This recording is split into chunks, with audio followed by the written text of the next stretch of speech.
Bienvenue à l'émission Un jour à la fois, en compagnie de Lynn et son équipe. Bonjour à tous, je suis votre animatrice Lynn et je vous souhaite la bienvenue à l'émission Un jour à la fois, une émission dédiée au mouvement des alcooliques anonymes.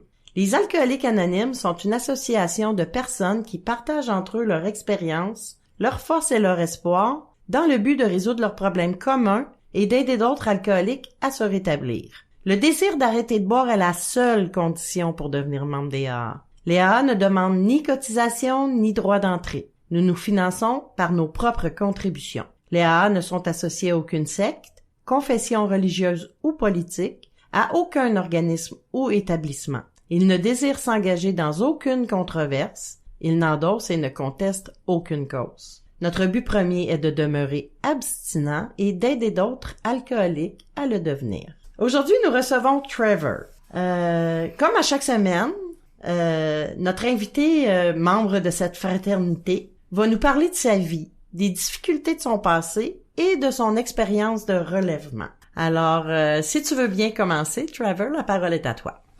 Salut, je m'appelle Trevor et je suis un alcoolique. Bon, par où commencer? J'habite à Montréal depuis maintenant près de 15 ans. Je viens de l'Ouest canadien et je suis arrivé ici pour mes études universitaires. En fait, après avoir fait une première année en Acadie. Et puis, je suis vraiment nerveux et je m'excuse. Je suis sur le gros nerf. Ben moi, quand je commence un partage, normalement, j'aime ça commencer par mon 24 heures. Fait que voilà. Donc on va faire ça comme ça. Pourquoi réinventer la roue? Moi, je me suis réveillé ce matin. J'ai fait ma prière de 3e étape, de 7e étape, de 11e étape. Ben, dans le fond, moi j'ai la petite trousse de sérénité qui se vend au bureau des services régionaux. Puis j'en ai de cachés un peu partout dans ma maison. Puis quand je me lève le matin, j'aime dire que je prends un café avec ma puissance supérieure. Puis je fais ma méditation, je pense à qu'est-ce qui m'attend dans la journée. Puis je fais tout ça avant de prendre mon téléphone parce que faut que je me dise consciemment à tous les matins que le contact le plus important que je vais avoir dans cette journée-là, ça va être avec ma puissance supérieure. Puis il faut que ce soit le premier contact que j'ai. Parce que c'est ça qui va déteindre sur toutes mes autres interactions pendant la journée. Donc, si je vais être dans la patience, la tolérance, la bienveillance et l'amour, ça commence avec ça. Ça commence avec ma prière, ma méditation. Puis ensuite, je peux embarquer dans les courriels, là, puis de tout ce qui m'attend, puis les textos, puis les appels, puis je peux commencer à interagir avec le monde autour.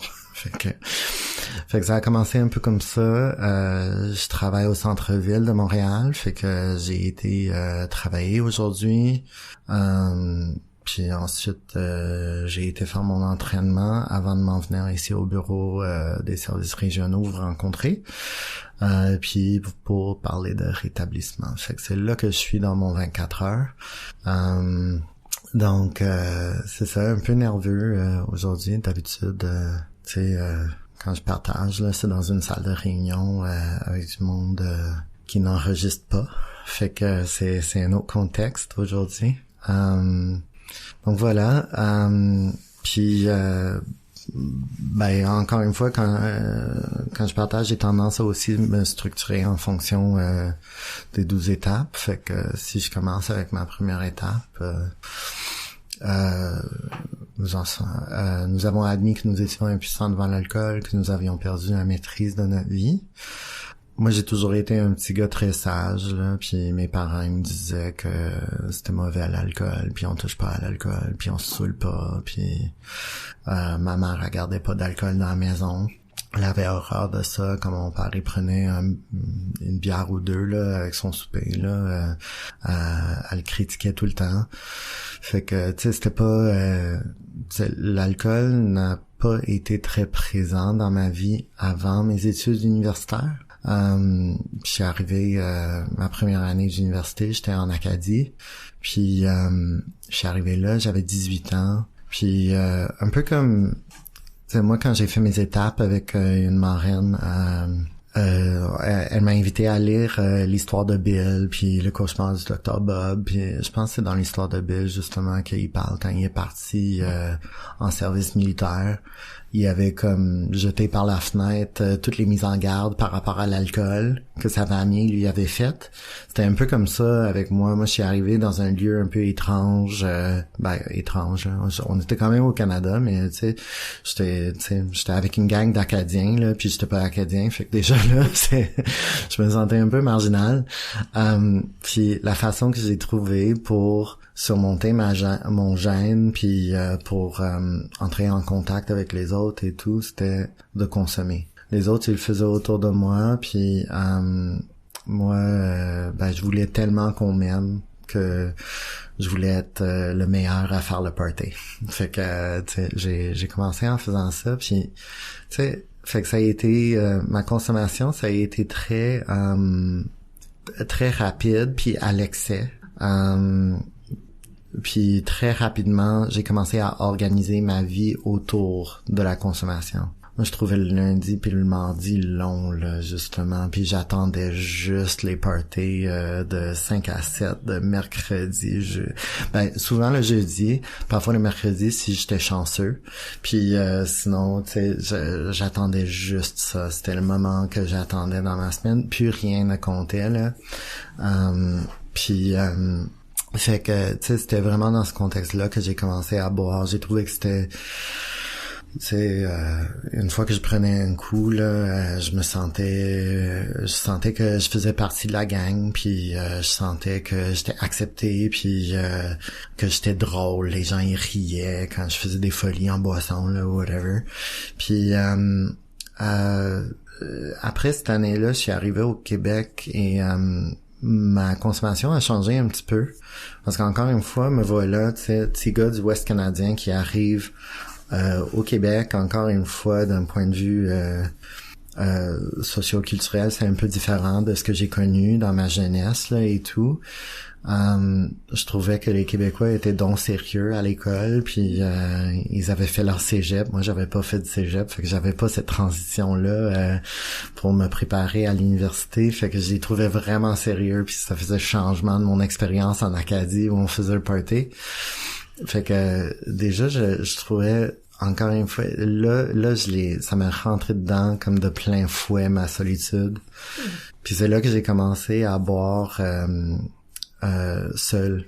C'est là que j'ai commencé à consommer tout seul. Puis des fois, tu sais, je devais prendre la parole dans la salle de classe. Puis il est peut-être moins prononcé maintenant, là, mais j'avais un accent assez fort là quand je suis arrivé. Puis j'étais très très gêné là de prendre la parole dans la classe là. Fait que des fois des fois, tu sais, ça arrivait pas tout le temps là, mais quand je savais que je devais prendre la parole devant les autres là, je m'arrangeais pour prendre un peu d'alcool avant la salle de classe. Parfois j'en cachais même dans ma gourde d'eau. Fait que tu sais fait que là j'ai commencé à vraiment utiliser l'alcool de manière différente. Ma consommation avait comme changé. C'était plus tellement pour faire le party ou rien, c'était juste pour fonctionner dans ma vie au quotidien. Donc voilà, tu sais, je raconterai pas toutes les brosses et tout, mais tu sais, de fil en aiguille, tu sais, l'alcool était juste devenu omniprésent. Puis tu sais, j'ai fini mes études, j'ai intégré le marché du travail. Encore une fois, c'était un peu, j'attendais juste les 5 à 7 là, puis le party de Fenceman, c'était une obsession. Puis tu sais, quand on arrive, tu sais, première étape, encore une fois, tu sais, on a perdu la maîtrise de notre vie. Tu sais, il est juste arrivé sournoisement, si je peux le dire comme ça. Ça allait mal à la job, ça allait mal dans mon mariage. Je m'étais isolé de ma famille.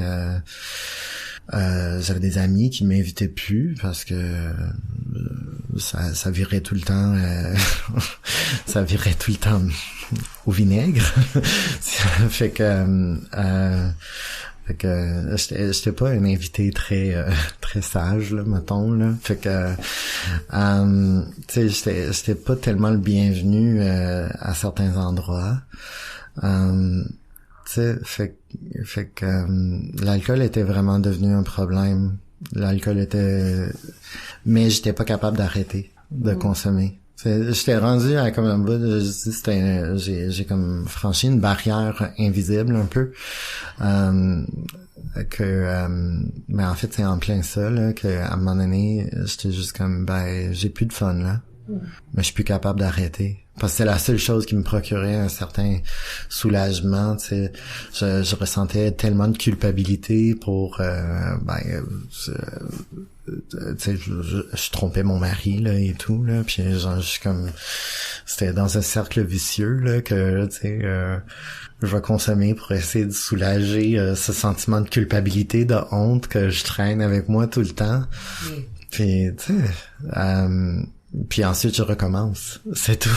Fait que tu sais c'était assez je me sentais vraiment désespéré quand je suis arrivé chez les Alcooliques Anonymes, puis tu sais c'était après justement une dernière cuite particulièrement épouvantable que je me suis dit ça arrête là. Puis tu sais, j'étais chez une amie, je lui ai demandé de me caller un taxi, là, puis je suis rentré chez nous. Et le lendemain, j'ai pris le téléphone, puis j'ai appelé aux services généraux, j'ai appelé à la ligne d'aide, puis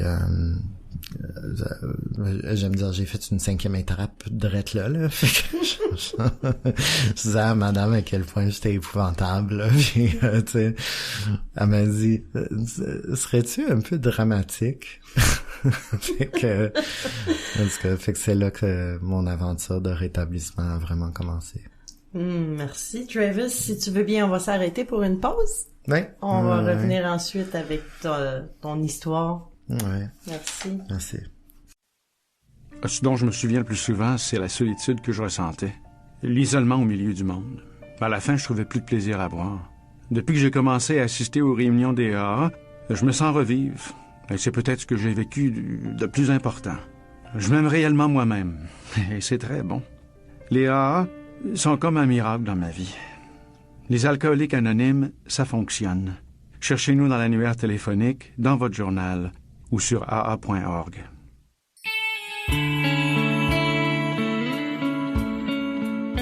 Vous écoutez l'émission Un jour à la fois, en compagnie de Lynn et son équipe. Nous sommes de retour à l'émission Un jour à la fois. Comme beaucoup d'auditeurs le savent déjà, on a de la belle littérature dans Alcooliques Anonymes et Trevor nous a choisi un court texte inspiré du livre Réflexions de Bill. Alors, je vais vous lire la page 36 du livre Réflexions de Bill, l'humilité d'abord. Chez les AA, nous en avons rencontré plusieurs qui avaient déjà pensé que l'humilité était un autre nom pour qualifier la faiblesse. Ils nous ont aidés à nous ramener à notre vrai niveau. Par l'exemple, ils nous ont fait comprendre que l'intelligence et l'humilité ne sont pas incompatibles, à condition de donner à l'humilité la première place. En agissant ainsi, nous avons reçu le don de la foi, une foi qui produit des résultats. Cette foi, elle vous est offerte à vous aussi. Alors qu'auparavant l'humilité était forcée, elle devient maintenant l'ingrédient nutritif qui nous apporte la sérénité. Merci, Travis. Alors, si tu veux bien, on va continuer ton beau message. Ce que j'ai compris jusqu'à date, c'est que l'obsession est arrivée assez vite dans ta vie. Tu t'es fait prendre par l'alcool assez rapidement. Ouais, quand même. Fait que c'est ça, c'était devenu vraiment une obsession. Puis à un moment donné, j'avais besoin de ça pour pouvoir fonctionner là et tout dans la vie de tous les jours. Fonctionner aussi bien que je pouvais là. On s'entend que j'avais l'impression que tout allait mal là, autour de moi. Comme je disais, le travail ça allait pas bien, mon mariage était en train de s'écrouler, les amitiés ça tenait plus, la famille je les tenais à une bonne distance, puis à travers tout ça, tu sais, je m'organisais pour boire. Toutes les occasions étaient bonnes pour boire. Moi, j'étais la personne qui arrivait tout le temps dans une place où on avait aucunement besoin d'alcool, là, mais je trouvais le moyen d'alcooliser ça, là. Puis c'est ça, j'étais rendu à une période, justement, c'était très sombre. Cette période-là de ma consommation, je ne voulais, tu sais, je ne voulais plus consommer, ça me rendait malade, mais j'étais pas capable d'arrêter. Puis sincèrement, je voulais que ça me tue. Donc c'est ça, je crois que, tu sais, je disais que justement après une dernière cuite, j'ai eu la lucidité de dire ça s'arrête là. Ça peut pas continuer de même. Je ne veux pas que ça continue de même. Si ça continue de même, je vais mourir. Tu sais. Donc tu sais, moi j'avais bien des préjugés par rapport à AA et tout. Moi, je m'en pensais, moi je me pensais supérieur. Moi je pensais que je l'avais l'affaire. J'avais pas besoin de qui que ce soit. Tant que j'étais là avec ma bouteille, là, j'étais capable de régler tous mes problèmes là, tout seul. Là. Pas besoin, je vais m'arranger tout seul. Ça a été comme ça longtemps dans ma vie justement. Tu sais. Dès ma jeunesse, j'ai dû souvent trouver les moyens de m'en sortir tout seul, là, puis d'être l'adulte, puis tu sais, j'ai vite appris là que, tu sais, sans rentrer dans tous les détails, mais j'ai vite appris que je pouvais pas dépendre des adultes autour de moi, mais à la place de, tu sais, découvrir quelque chose de plus grand que moi. Je trouvais que cette chose-là, ça devait être moi, c'est moi qui devais m'en sortir et tout. Fait que c'est là que, tu sais, l'ego, à travers ces épreuves-là, dans ma jeunesse, il s'est forgé une place, justement, puis ma façon de m'auto-médicamenter avec l'alcool, c'est un symptôme justement de cette tendance-là cette attitude-là envers la vie selon laquelle c'est moi qui dois trouver les réponses, puis c'est moi qui dois m'en sortir tout seul, puis que je peux pas dépendre des autres. Puis j'ai appris tout le contraire avec le mouvement, avec le programme, que c'est la solution à mon problème d'alcool, la solution à mon mal-être à la base était spirituel. Puis je l'ai vécu aussi, tu sais, dans le rétablissement, tu sais, le transfert de dépendance, le fameux transfert, l'ivresse mentale là, et tout. Mais il a fallu que j'apprenne, puis que je me rappelle encore aujourd'hui des fois, tu sais, parce que je suis pas parfait, mais tu sais, quand je vois que tu sais, je tombe en ivresse mentale ou quand je remarque que je fais du transfert vers autre chose, c'est juste ma maladie qui essaie de sortir par un autre trou là. Tu sais, faut que je me rappelle consciemment que tu sais, la solution c'est pas dans cette autre chose que j'essaie de consommer, que ce soit de la nourriture, de l'achat compulsif, du sexe, tu sais, c'est faut que je me rappelle que tu sais, c'est spirituel la solution là. C'est pas dans cette autre chose là que tu peux te procurer par tes propres moyens tout seul là. C'est des choses qui vont me couper de ma puissance supérieure que j'appelle Dieu. Et puis fait que voilà, je pense que ouais, j'ai perdu le fil un peu, mais voilà. Je parlais avec la madame qui m'a dit que j'étais dramatique. Oui. Ouais, c'est ça.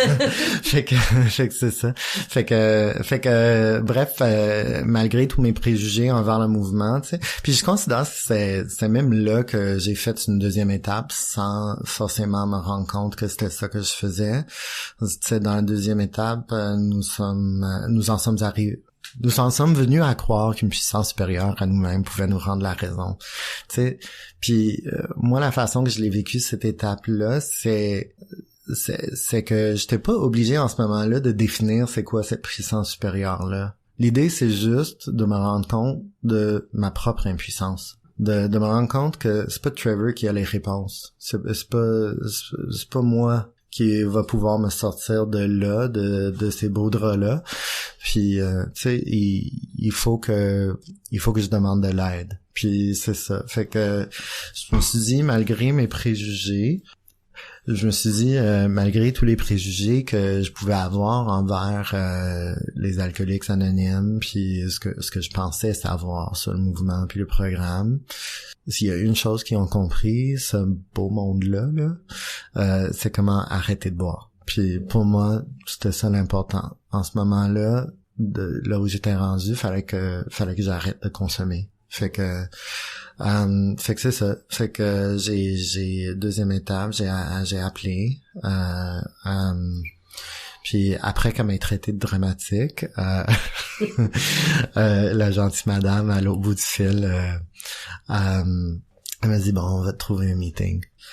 Et moi j'ai dit moi j'ai dit ouais mais tu sais moi je suis gay là, puis moi des affaires de religion puis de bondieuserie là, j'ai pas le goût de me faire rejeter par une autre organisation religieuse là, fait que puis là elle m'a dit mais tu sais on fait des meetings gays hein. Et, moi dans ma tête je me suis dit elle a une réponse pour tout elle.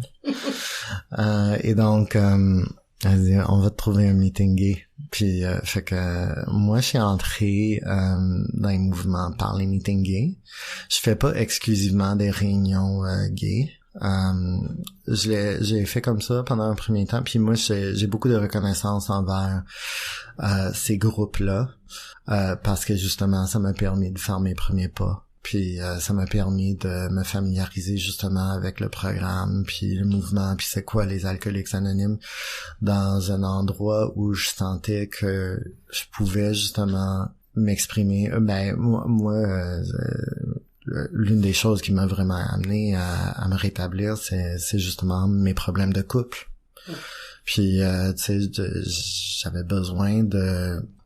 j'avais besoin de pouvoir m'exprimer sur justement comment l'alcool était en train était en train de gâcher justement les relations avec mon mari, puis comment me sortir de là. Puis tu sais, il est même écrit dans la littérature là aussi, on a tous des problèmes sexuels là. Puis moi j'ai une marraine que j'adore là, puis qui m'a accompagnée dans les étapes et tout là. Mais des fois il y a certaines choses que je me sens plus à l'aise d'en parler avec d'autres hommes gays qui sont dans le rétablissement, que tu sais on est capable de se comprendre là-dessus. Puis tu sais veux pas, c'est un milieu tu sais le milieu gay c'est un milieu qui est très je veux pas généraliser, mais c'est un milieu qui est très hypersexualisé, que ça se passe beaucoup dans la consommation, soit dans la consommation de substances ou la consommation les uns des autres. Et donc ça peut être difficile dans ce milieu-là de maintenir sa sobriété et d'avoir les groupes comme on les a justement ici à Montréal. On a la chance de les avoir, ces groupes-là, puis je sais qu'avec la pandémie il y en a un couple virtuel qui ont vu le jour, puis que ça continue. Tu sais, ça permet justement ça permet justement aux individus qui sont aux prises avec des problèmes de dépendance, mais qui font partie de ce milieu-là, de découvrir une autre façon de vivre tout en étant qui ils sont là. Tu sais, je peux arrêter de gay, on n'arrête pas d'avoir une vie sexuelle non plus juste parce qu'on arrête de consommer non plus. Fait que ça fait partie de la vie, ça. Fait que c'est ça. Je suis arrivé par les réunions gays. Puis ça m'amène un peu à ma troisième étape, tu sais. Nous avons décidé de confier notre volonté et notre vie aux soins de Dieu tel que nous le concevions. Quand j'ai entré dans la salle de réunion, puis je me suis dit, tu connais rien, tu sais pas comment arrêter de boire, t'as aucune réponse, t'as déjà essayé puis t'as échoué. Tu vas t'asseoir, puis tu vas écouter qu'est-ce qu'on te dit, puis tu vas faire exactement qu'est-ce qu'on te dit de faire. Puis tu vas l'essayer. Puis si ça marche pas, là, regarde, t'aurais essayé, là, mais me voilà 4 ans, 8 mois plus tard, là, puis ça a l'air de fonctionner. Voilà. Hey, merci Trevor. On va s'arrêter encore une fois pour une publicité et on va revenir après la pause. Je pensais que quelques verres m'aideraient à surmonter ma gêne, mais j'étais incapable de me contrôler.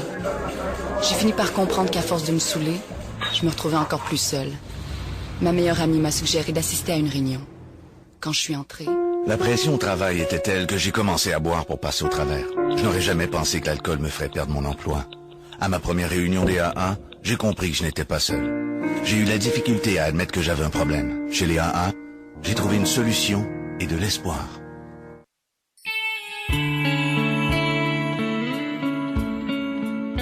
Vous écoutez l'émission Un jour à la fois, en compagnie de Lynn et son équipe. Nous sommes de retour avec notre ami Trevor à l'émission Un jour à la fois. Notre site internet unjouralafoi-émission.org vous donnera accès à nos podcasts contenant toutes les émissions de l'année en cours, ainsi qu'à notre banque de fichiers de partage archivés de 2017 à aujourd'hui pour écoute sur les plateformes de votre choix. On peut aussi y trouver les diverses heures de diffusion de nos collaborateurs radio et une adresse courriel pour toute question ou commentaire et peut-être même venir nous visiter en studio pour y partager votre histoire personnelle de rétablissement. On peut également accéder au site de l'émission via le site de la région Montréal-Montérégie, aa87.org. Maintenant, nous allons poursuivre ton beau message. Parfait. Je pense que là où je suis arrêté, c'était justement mon premier meeting. Je suis arrivé à un meeting dans le village sur René Lévesque, juste en face de la tour Radio-Canada, l'ancienne tour Radio-Canada. Et puis c'était quand même un gros meeting. Puis c'est ça, je considère que c'est là que j'ai fait ma 3e étape pour la première fois, à justement comme confier justement mon problème d'alcool à ce groupe-là, puis tu sais de me dire que c'est plus toi qui mène, là, c'est eux autres là qui vont te dire comment vivre là à ce moment-ci parce que t'as visiblement rien compris. Puis j'y arrivé, il y avait du monde qui m'attendait à la porte, ils m'ont serré la main. Je me suis dit dans ma tête, ils m'ont vu, je peux plus me sauver. Puis quand ils ont fait l'accueil du nouveau, je me suis levé d'un bond, puis j'ai été prendre mon jeton en avant. Puis tu sais, je racontais que l'une des choses qui m'ont amené à vouloir me rétablir, c'était justement les problèmes dans mon couple. J'ai dit avec ma gorge nouée, je suis là pour sauver mon mariage. Après, tout le monde est venu me voir puis ils m'ont dit fais-le pas pour ton mariage. Puis c'est vrai parce que puis c'était un bon conseil en fait là, tu sais, pas le faire pour mon mariage, mais le faire vraiment comme pour moi, pour mieux vivre, tu sais. Et parce qu'il est arrivé à un moment donné justement au cours de mon rétablissement, parce que je suis encore avec mon mari aujourd'hui.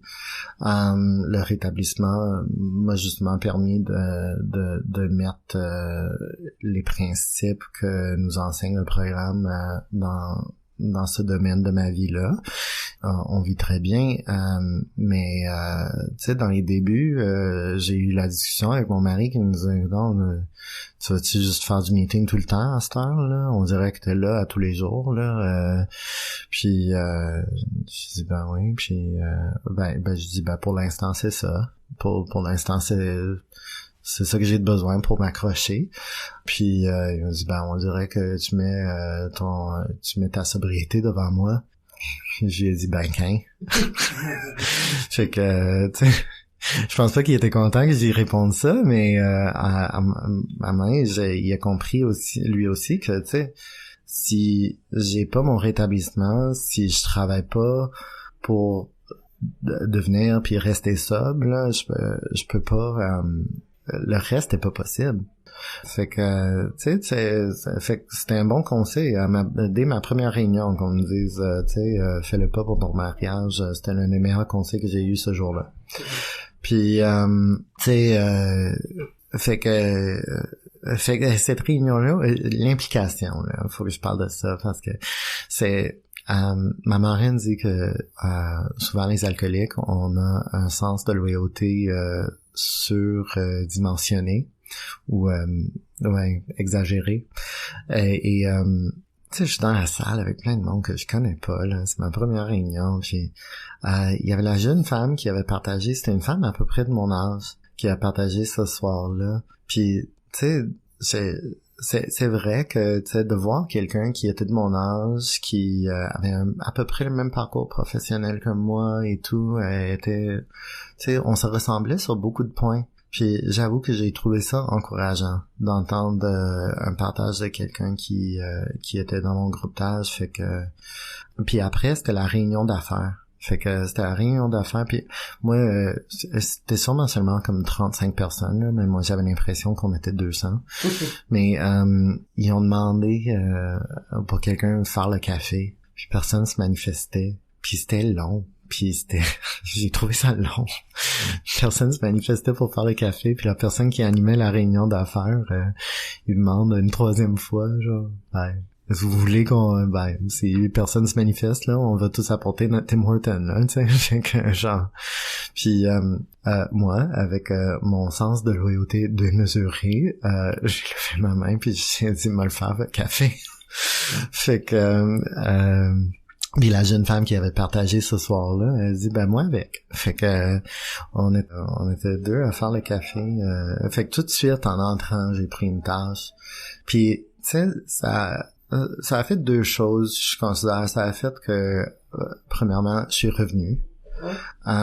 Puis de deux, ça m'a aussi permis de travailler un peu mon humilité. Puis de démontrer une certaine reconnaissance déjà dès mes premiers pas dans le mouvement envers ce groupe-là qui m'avait accueilli, puis qui me donne encore les outils pour vivre. Là.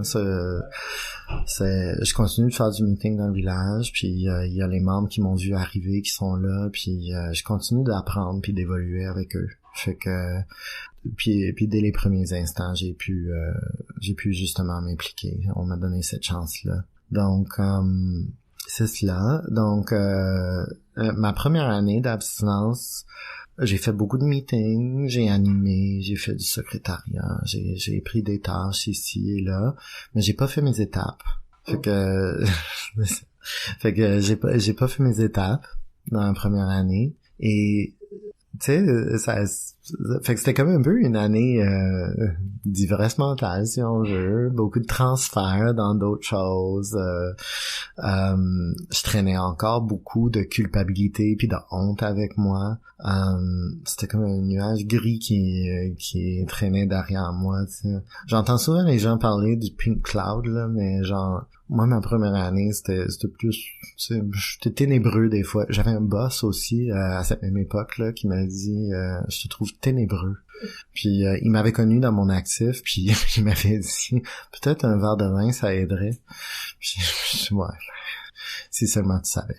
Mais, fait que j'étais, puis tout ça, justement, j'avais pas fait mes étapes. Puis, j'ai arrivé à la fin de cette première année-là, j'ai été prendre mon jeton, et je trouvais qu'il y avait une certaine finalité à ça, puis moi j'étais comme je veux pas que ça arrête là. Je veux pas que tu sais, l'objectif n'était pas de faire un an d'abstinence puis retourner dans mes vieux patterns là, puis ma vieille façon de vivre. L'idée c'était d'adopter un nouveau mode de vie, puis fait que c'est là que j'ai commencé à faire ce que j'appelle mon alcotourisme. Puis je le fais encore. J'adore ça. As-tu déjà fait de l'alcotourisme, Aline? Je sais pas c'est quoi. Non, ok. Explique-moi ça. Tu trouves un meeting par rapport, là, dans le meeting guide ou sur Internet, puis tu vas voir qu'est-ce qui se passe, là. Fait que tu vas visiter. Tu sors de la ville, peut-être. Oui, j'en ai déjà fait d'abord. T'en as déjà fait. Je suis certain que t'en as fait, Aline. Fait que oui. Donc, en faisant mon alcotourisme, j'ai commencé à sortir du village, justement, à connaître d'autres membres, à connaître d'autres meetings. Puis il y avait un membre que je connaissais un peu là déjà, que je côtoyais, puis je le voyais, lui aussi, il faisait son tourisme. Puis Moi, il m'avait demandé, t'es rendu où dans ton abstinence? J'ai dit, j'ai 1 an, là, mais comment ça marche, cette affaire-là de parrainage, de marrainage, là? J'étais comme, j'ai jamais compris, là. Puis, il a dit, viens, il y a un meeting qui se passe à Westmount, puis c'est une étude de gros livres, et il a dit, à la fin de la réunion, les membres qui veulent ou qui peuvent prendre des filleuls, justement, pour les guider dans les étapes, ils vont le faire signe de la main. Puis tu peux les approcher après la réunion, puis coordonner ça. Puis j'ai été faire ce meeting-là, puis il y avait une madame que j'avais déjà entendu partager dans une réunion. J'avais bien aimé son partage et tout, puis elle a levé sa main à la fin de la réunion, fait que j'ai été la voir, puis j'ai dit, pourrais-tu m'aider à faire mes étapes? Elle m'a demandé, t'es sûr que tu veux pas faire ça avec un homme? J'ai dit non. Je fais la 13e étape dans les réunions gays, j'ai connu ça, fait que genre j'étais comme, ça me tentait, j'avais besoin d'autre chose. Fait que, tu sais, donc, elle dit, OK, ça a le mérite d'être clair, puis elle m'a guidé dans mes étapes, puis c'est avec elle que j'ai fait ma première 4e, 5e. Fait que, juste pour me rappeler, fait que nous avons procédé sans crainte à un inventaire moral approfondi de nous-mêmes. Donc, tu sais, le sans crainte, je trouve que c'est essentiel là-dedans. Moi, j'avais peur de ça parce que moi, je pensais que ça allait juste me plonger encore plus creux dans la honte et la culpabilité que je ressentais déjà de mon existence d'alcoolisme actif. Et donc mais j'ai été vraiment surpris de ça parce que tu sais, on m'a appris à le faire selon justement comment on le fait dans le gros livre là, puis on garde ça simple. Et ce que ça a fait en fait, c'est que tu sais, je suis passé à travers mon passé, ma mère, mon père, la prof qui m'appelait Trésor à l'école, puis les enfants qui m'écœuraient dans la cour après, tu sais, juste pour donner des exemples. Et puis, tu sais, j'ai pu me libérer justement de ce sentiment de culpabilité, de honte. Enfin, j'ai pu m'en libérer. Puis les personnes envers qui j'entretenais du ressentiment, j'ai pu faire place à de la compassion puis de la compréhension. Fait que c'était vraiment beau, puis maintenant je l'ai fait des 4e étapes, puis c'est avec les filleuls justement que quand j'ai l'occasion d'accompagner quelqu'un d'autre dans sa 4e étape, c'est peut-être égoïste, mais moi j'ai du plaisir à faire ça parce que je le fais avec cette personne-là. Parce que moi, ça me permet justement de décrasser, parce que c'est pas parce que j'ai arrêté de boire que j'arrête de développer des ressentiments. Faut que je nettoie des fois. Tout à fait, c'est important les étapes. T'as l'air bien gros d'être dans ton programme, j'aime ça. On va s'arrêter un petit moment pour passer une pause publicitaire, puis on revient. Merci. Si l'alcool a perdu de son charme pour toi et si tu ne peux pas arrêter de boire, j'ai fait quelque chose et ma vie a changé. J'ai maintenant des amis qui m'acceptent pour ce que je suis. Nous sommes dans l'annuaire téléphonique, votre journal local ou sur le web. Les Alcooliques Anonymes.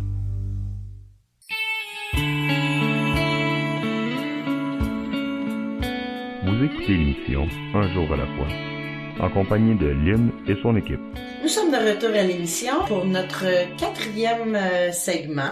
Mais avant, si vous souhaitez en apprendre davantage sur le mouvement des AA, vous pouvez consulter le site internet aa-québec.org. Vous y trouverez par exemple le numéro de la ligne d'aide de votre région. Si vous ressentez le besoin de parler, n'hésitez pas. Il y a quelqu'un pour vous écouter de 9h à 22h, 7 jours sur 7. Vous trouverez aussi la liste des réunions près de chez vous sur Zoom, au téléphone et une foule de réponses sur la structure des AA. Alors, on va continuer d'écouter ton beau message qui nous parle beaucoup du programme, du mode de vie d'Alcooliques Anonymes. On était justement rendu à la 4e étape, puis quand on me dit c'est le dernier segment, puis moi je me dis mais il reste encore combien d'étapes? Attends, 8. 4 plus 8. Ouais, ça fait 12. OK. Je suis pas bon en mathématiques. Fait que c'est ça, 4e étape, ça m'a permis c'est justement un très bel exercice, ça m'a permis de me libérer beaucoup de de tous ces sentiments négatifs, des ressentiments dans le fond que j'accumulais puis que j'accumule encore, puis pour sauter un peu en avant là, c'est pour ça que la 10e étape là, c'est important aussi, c'est pas parce que j'ai fait une fois ma 4e étape que c'est fait pour toujours là. Tu sais, je l'ai connu avec la pandémie justement, tu sais, j'en accumulais des ressentiments tout seul chez moi.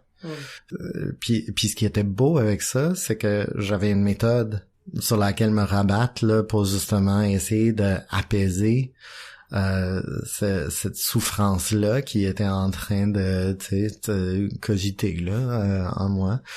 5e étape, nous avons avoué à Dieu, à nous-mêmes et à un autre être humain la nature exacte de nos torts.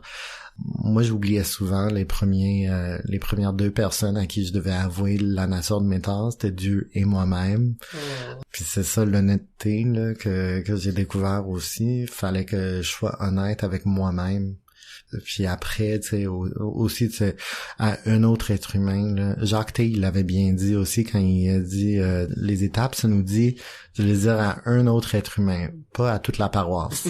Tu sais, j'ai droit à mon jardin secret. Tous les alcooliques ont droit à leur jardin secret, puis il y a bien des affaires dans ma 4e étape que j'ai partagées avec Maman Reine. Il y en a d'autres, je l'ai dit tantôt, justement quand on parle d'inventaire sexuel. J'ai trouvé des hommes gays comme moi, de confiance, avec qui j'ai pu échanger justement sur ces défauts-là. Tu sais, si on l'a dit justement que ça prend un autre alcoolique pour aider un autre alcoolique, moi, j'ai découvert les personnes qui m'ont aidé à cheminer le plus par rapport à mon inventaire, puis par rapport aux défauts. C'est les gens qui, eux aussi, avaient le courage d'admettre qu'il y avait tel défaut, puis qui en arrachaient. D'entendre ces personnes-là partager dans les réunions, puis tu sais, de dire après, hey, je pense qu'on a un peu le même problème, là. On peut-tu s'aider? C'est le fun, là, quand ça arrive. Faut choisir ces personnes-là, encore une fois, tu sais, c'est ça la beauté aussi de la façon que c'est fait, là, tu sais, on a droit à notre jardin secret, comme j'ai dit. Voilà. 6e étape, nous étions tout à fait prêts à ce que Dieu élimine tous ses défauts. Moi, certains défauts, j'ai découvert avec le temps, je les avais développés à cause, tu sais, j'avais mentionné mon autosuffisance à cause de mon enfance et tout. Tu sais, il y a des défauts que j'ai développés puis auxquels j'ai tendance à m'accrocher parce que pendant longtemps, ça m'a permis d'entretenir un certain sentiment de sécurité, de fausse sécurité. C'était des mécanismes de survie puis de défense. On m'a déjà dit, tu sais, il faut que tu sois ton propre parent. Tu sais, t'es rendu un homme adulte, faut que tu prennes soin du petit qui est encore là, puis qu'il a envie de tomber dans les défauts, puis les vieux patterns, puis les vieux mécanismes de défense. T'es capable de dire Dieu s'en occupe, tu sais. Fait que c'est, encore une fois, c'est la solution est spirituelle. La solution, c'est pas dans le Dairy Queen. La solution, c'est pas dans le sexe. C'est spirituel. Puis, 7e étape, nous avons humblement demandé à Dieu de faire disparaître tous ses défauts. Moi, j'ai eu un peu de misère avec cette étape au départ parce que moi, je pensais, puis j'ai pensé même dans le rétablissement, j'ai pensé ça, c'est que Dieu, il était maintenant rendu à mon service. Puis moi, j'allais lui ordonner de faire disparaître les défauts dans le temps que moi, je voulais que ça se passe. Puis, tu sais, non, fait que, tu sais, là où il y a eu un tournant dans mon rétablissement, là où ça a vraiment, puis c'est comme, tu sais, c'est un cheminement, puis je continue d'apprendre ça. Parce qu'il y a certaines de ces choses-là, c'est pas instinctif pour moi, c'est pas naturel. Faut que je me rappelle consciemment que c'est pas moi qui mène le spectacle. Fait que moi, je suis l'agent de Dieu. Moi, je suis au service de Dieu. C'est pas, faut que j'arrête de me demander qu'est-ce que Dieu il va faire pour moi aujourd'hui. Fait que comment est-ce que moi je vais agir avec les autres, avec mes semblables justement, de manière qui est digne. Fait que ça a été un grand tournant pour moi, puis ça m'a permis justement d'atteindre un niveau de sérénité un peu plus durable, là, si on peut le dire comme ça. Et puis tu sais, de reconnaître que moi je suis l'agent de Dieu, les autres êtres humains que je croise sur mon chemin dans la journée, ce sont mes clients. Dieu c'est le boss, moi je suis l'employé, les autres c'est les clients. Fait que tu sais, c'est à moi de service. Donc voilà, fait que ça, de demander à Dieu de s'occuper des défauts, puis que moi je cultive les qualités, c'est pas merveilleux. Ouais.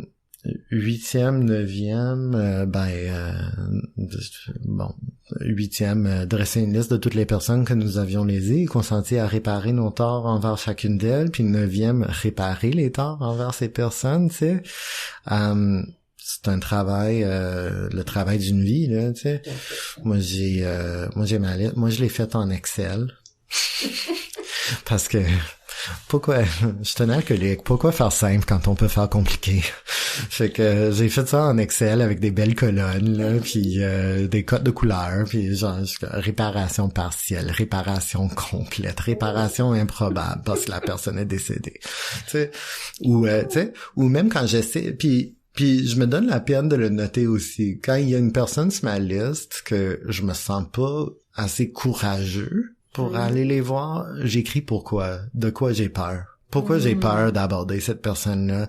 Pourquoi je me sens pas prêt de leur parler? Puis je confie ça, puis à un moment donné, je reviens à ma liste, là, puis je dis, ok, peut-être que je me sens prêt. Puis des fois, je me rends compte que je fais les réparations à du monde sur ma liste. Ça, l'amende vivante. Fait que, tu sais... Mais moi, je dis aussi, tu sais, la personne à qui je dois faire une amende honorable ou réparer un tort, il va être sur mon chemin. Dieu va le mettre sur mon chemin en temps et lieu. Puis c'est ma responsabilité, quand cette personne-là est sur mon chemin, de ne pas essayer de le contourner. fait que, tu sais, puis, tu sais, fait que, au-delà de m'excuser puis de me confondre en excuses aussi avec ces personnes-là, je trouve que les réparations les plus importantes que j'ai pu faire dans ma vie, c'est quand j'ai pu démontrer à la personne, sur une période de temps, que j'ai vraiment changé ma façon de vivre. Tu sais, que je suis capable d'être un bon ami, un bon frère, un bon mari, un bon employé, tu sais, quelqu'un qui est digne de confiance, puis quelqu'un sur qui on peut dépendre, tu sais. On a parlé un peu de 10e, on décrasse, on fait le ménage. 11e, méditation, prière. Fait que, tu sais, c'est les étapes d'entretien. Tu sais, j'en ai parlé au début de l'émission. Moi, c'est important pour moi que la première personne à être avec lequel je vais entrer en contact, c'est ma puissance supérieure. Avant que je prenne le téléphone, avant que j'allume la radio, je prends un moment, je fais ma prière, je me rappelle que c'est pas moi qui mène, tu sais. Puis comme ça, je suis capable de passer à travers le reste de ma journée. Tout est là dans l'étape, là, justement. Nous avons cherché par la prière et la méditation à améliorer notre contact conscient avec Dieu tel que nous le concevions, lui demandant seulement de connaître sa volonté à notre égard et de nous donner la force de l'exécuter. Fait que, tu sais, c'est pas ma volonté, c'est pas moi qui mène. Puis, fait que ce qui nous amène à la 12e étape, c'est le fun, je vais avoir eu le temps de passer à travers toutes les étapes, c'est cool. Fait que, t'as très bien fait ça. Oui. Puis justement, de venir ici à l'émission, puis tu sais, c'est pas mon message que je suis là pour partager, c'est le message de rétablissement. Puis, tu sais, si mon témoignage a pu aider quelqu'un, c'est tout ce que je souhaite. Puis, écoute, moi je dis juste comment moi j'ai fait pour devenir abstinent, puis qu'est-ce que je fais pour le rester. Et après, vous allez faire ce que vous allez faire. Ben moi j'ai trouvé ça vraiment super, Trevor, ton message. Le message, mais selon tes expériences. Puis c'est tout ce qu'on fait un peu, tu sais. Quand on partage, quand on vient partager nos expériences, c'est comment on se rétablit, comment on réussit à se rétablir de l'alcoolisme. Fait que j'ai vraiment, vraiment apprécié ton message. T'es une belle personne. T'as choisi un texte d'humilité. Je trouve que t'en as beaucoup. Ça se travaille. Oui, je sais, mais quand même, t'en as quand même beaucoup. T'en avais déjà en arrivant.